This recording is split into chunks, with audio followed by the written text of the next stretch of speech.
Kemarin kan saya sudah bilang, saudara-saudara, pemain seperti Marcelino Ferdinand yang punya cap senior itu nggak usah ikut-ikutan SEA Games lah, yang level kecamatan nggak penting kayak begini.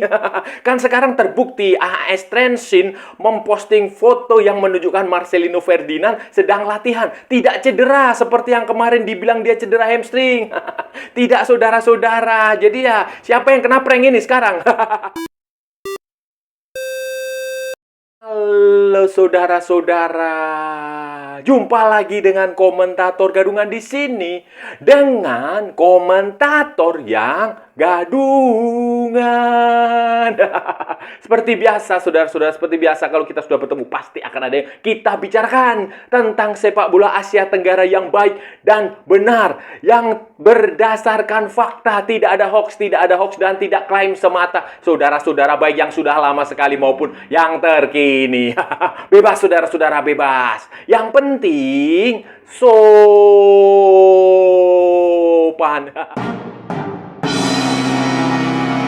Saudara-saudara, jadi begini saudara-saudara, SEA Games sepak bola ini sudah dimulai saudara-saudara, sudah memainkan pertandingannya saudara-saudara. Thailand sebagai tuan rumah menang besar atas Timor Leste saudara-saudara. Kemudian di grup B itu Vietnam nyaris imbang dengan Laos, kemudian mereka menang. Kemudian di grup C itu pertandingan nanti kemarin itu adalah Filipina secara mengejutkan mengalahkan siapa ya? Oh, mengalahkan Myanmar saudara-saudara, mengalahkan Myanmar. Dan nanti pada hari Senin ya, tanggal 8 Desember 2025 Indonesia akan menjalani pertandingan pertama di grup C saudara-saudara menghadapi Filipina yang mengalahkan Myanmar. Jadi ini pertandingan kalau Filipina bisa mengalahkan Indonesia, Filipina punya potensi lolos.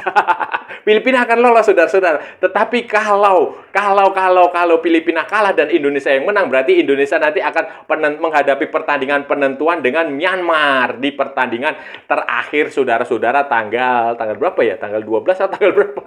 Tanggal 14 atau tanggal berapa? Nah, itulah pertandingan kedua itu. Nah, itu penting saudara-saudara, dan Indonesia diuntungkan karena memiliki waktu istirahat yang cukup lama. Waktu persiapan yang cukup lama karena seharusnya sudah bertanding kemarin, tetapi karena Kamboja mengundurkan diri ya, karena dia takut keamanannya tidak terjamin karena pernah perang dengan Thailand saudara-saudara, militernya. Kemudian di grupnya Indonesia, Singapura dipindahkan ke grup A, menggantikan Kamboja yang tadinya di grup A, sehingga sekarang tersisa 3 tim. Dan ya, pertandingan nanti tanggal 8 ini Indonesia punya waktu cukup untuk mempersiapkan diri, sehingga ya mau tidak mau Indonesia harus bisa mengalahkan Filipina pada pertandingan tanggal 8. Walaupun Filipina kalau waktu melawan Myanmar itu pemainnya bagus, mainnya juga bagus, terlepas dari pemain belakang Myanmar yang agak sedikit ceroboh. Tetapi faktanya ini akan menjadi pertandingan yang cukup menarik saudara-saudara. Hadapi SEA Games ini saudara-saudara, Indonesia sebenarnya memanggil banyak sekali pemain bagus. Pemain, ya ini skuadnya harusnya mewah lah, skuad yang mewah, yang cukup mewah. Memanggil Ivar Jenner, Dion Ma, kemudian Mauro Zylstra, Rafael Strijk, kemudian banyaklah saudara-saudara, beberapa pemain yang sudah punya cap senior itu juga dipanggil, termasuk Marcelino Ferdinand. Walaupun pada akhirnya Marcelino Ferdinand tidak bisa bermain, alasannya cedera hamstring. Walaupun kabar terbaru AS Trensin, klubnya Marcelino Ferdinand di Slovakia itu Slovenia itu saudara-saudara, memposting foto bahwa Marcelino Ferdinand ini ternyata sedang latihan.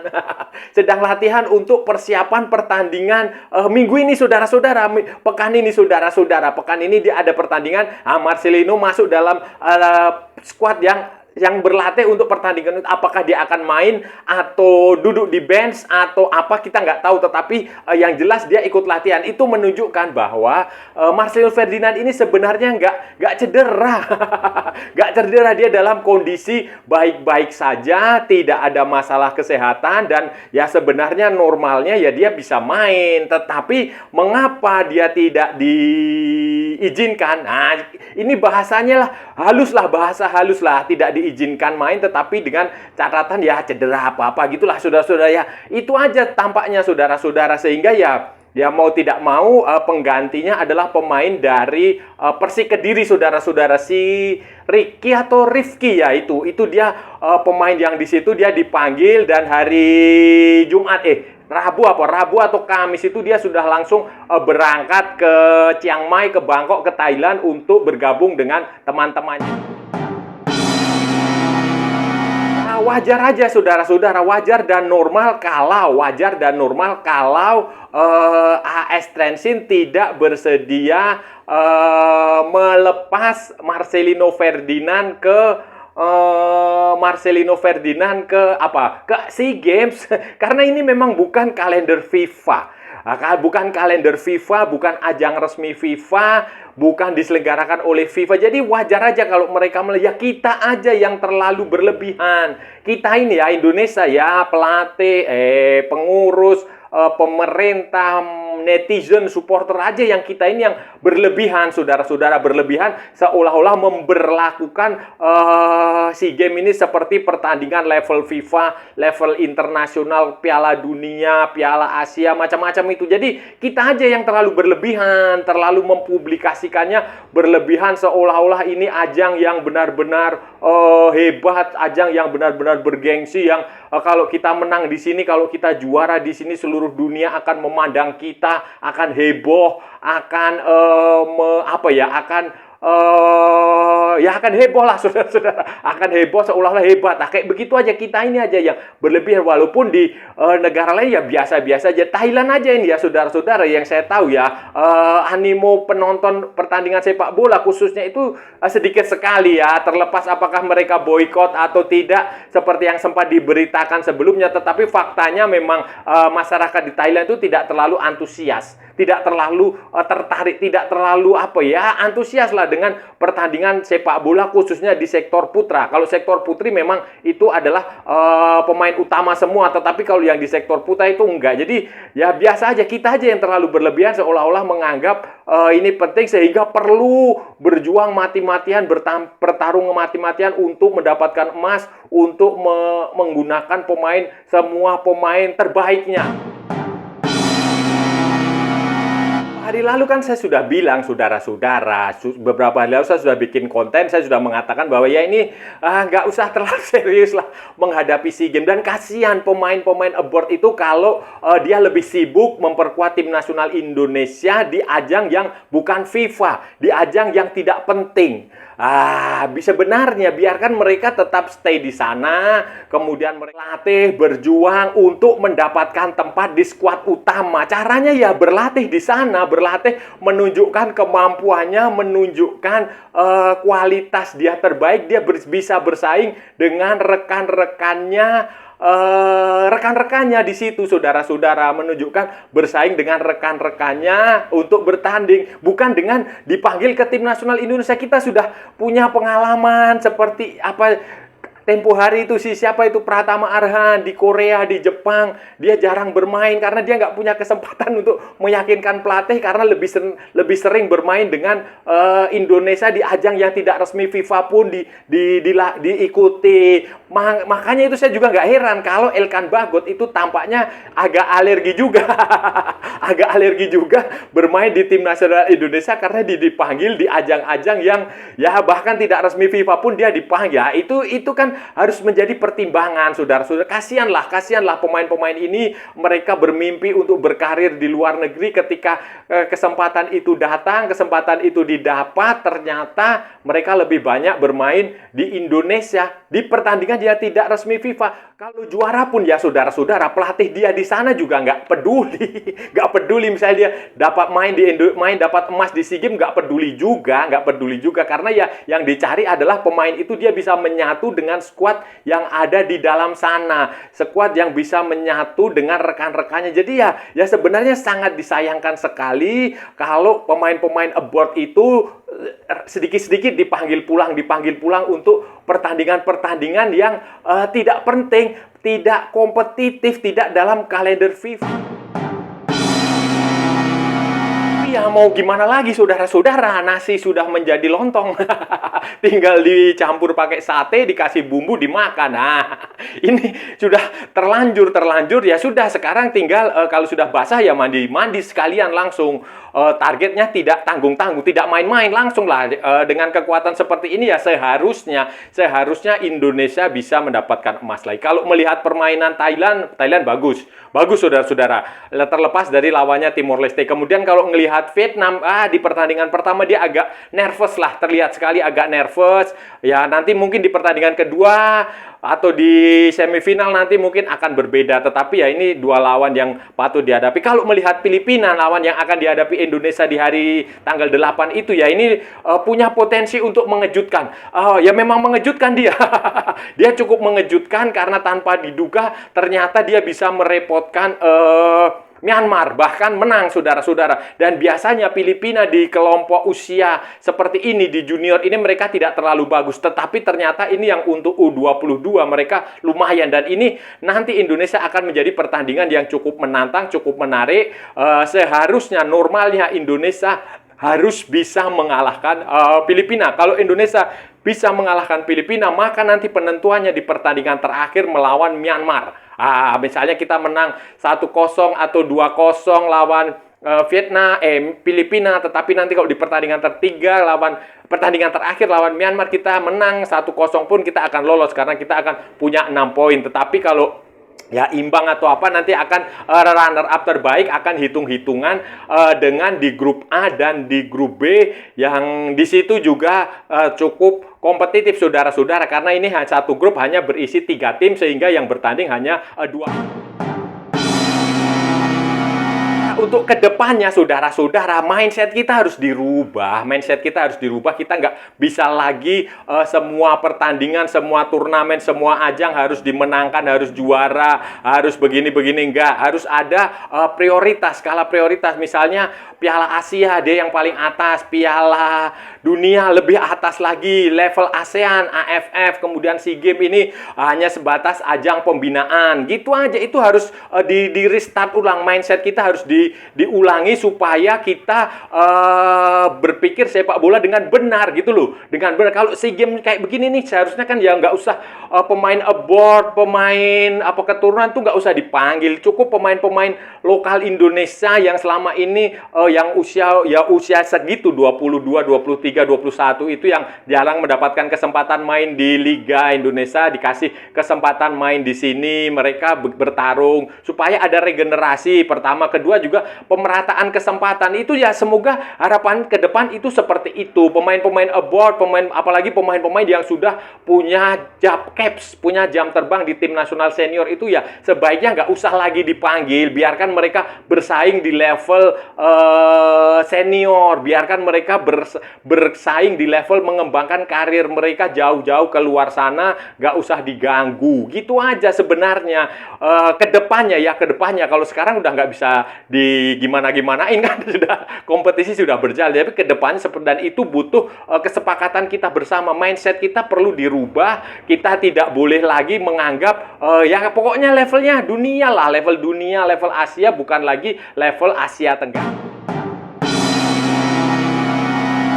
saudara-saudara, itu tadi pembahasan kita hari ini, saudara-saudara. Kita sudah bicara panjang lebar dari A sampai Z, dari barat sampai ke timur, dari utara sampai ke selatan, dari Sabang sampai Merauke, dari Pulau Rote sampai Pulau Miangas, dari New York sampai San Francisco, dari London sampai Istanbul. Dari Zimbabwe sampai Mozambik, dari Vanuatu sampai ujung dunia sanalah, saudara-saudara. Semua sudah kita ulas, semua sudah kita cakap, semua sudah kita bacotin, semua sudah kita gibahin hari ini tadi, saudara. Saudara, kita bicara tentang tentang SEA Games, tim nasional Indonesia U23, U22 yang akan menjalani pertandingan SEA Games. Pertandingan pertama itu nanti melawan Filipina pada tanggal 8 Desember, saudara-saudara. Dan sekarang ini SEA Games sudah dimulai, saudara-saudara. Khususnya sepak bola sudah dimulai. Di grup A itu sudah ada pertandingan. Thailand mengalahkan Timor Leste 6-1. Kemudian saudara-saudara, Vietnam, saudara-saudara, Vietnam memetik kemenangan 2-1 atas Laos setelah nyaris kalah, saudara. Nyaris imbang, saudara-saudara. Kemudian Filipina secara mengejutkan mengalahkan Myanmar 2-0, saudara-saudara, di pertandingan grup C. Dan nanti Filipina di pertandingan kedua akan menghadapi Indonesia. Jadi ini jadwalnya sedikit menguntungkan Indonesia karena Indonesia punya waktu istirahat yang cukup panjang, saudara-saudara.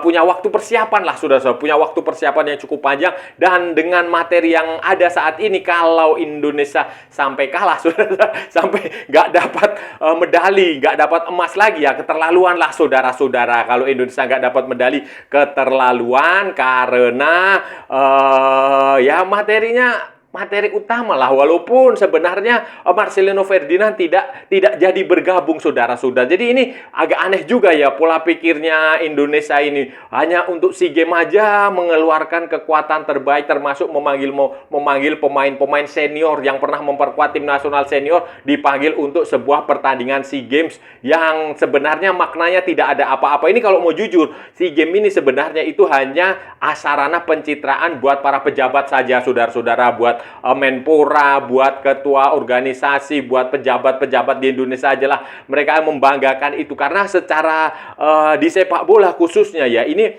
SEA Games ini nggak ada maknanya, nggak ada rank FIFA di situ, nggak ada poin FIFA yang diperebutkan di situ, nggak ada bagus-bagusnya lah menurut saya, saudara. Ya hanya sekedar ajang hiburan sajalah, hanya ajang hiburan, hanya ya, mau pembinaan juga ya. Idealnya memang ini untuk pembinaan, untuk pemain-pemain lokal, pemain-pemain muda yang belum pernah mendapatkan kesempatan bermain senior, seharusnya diberi kesempatan main di sini. Pemain-pemain muda, pemain-pemain yang dibina, bukan pemain-pemain abroad macam Marcelino Ferdinand, Ivar Jenner, Dion Marks, kemudian Mauro Zylstra, kemudian pemain seperti Rafael Strijk, kayak begitu mah sebenarnya nggak usah dipanggil. Mereka sudah punya cap senior, biarkan mereka bersaing untuk level senior. Dan sangat disayangkan juga kalau lebih banyak pemain-pemain yang abroad itu lebih banyak bermain di Indonesia, di tim nasional, dipaksakan bermain di non-agenda FIFA. Itu kan kasihan. Waktu itu saya sudah